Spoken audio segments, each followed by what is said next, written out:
Alors, la complémentaire santé collective est obligatoire depuis le 1er janvier 2016.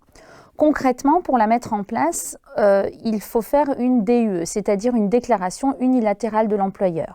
C'est une déclaration par laquelle l'employeur indique au salarié qu'il a souscrit une complémentaire maladie collective et par laquelle il informe le salarié des garanties minimales de remboursement souscrites et le taux de remboursement par poste de dépenses. Donc on sait concrètement à combien seront remboursées les lunettes, à combien seront remboursées les hospitalisations, à combien seront remboursés les soins dentaires par exemple.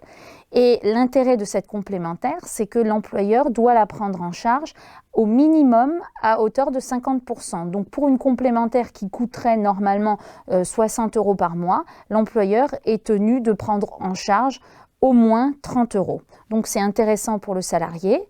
L'employeur n'a pas l'obligation de la mettre en place pour tous les salariés.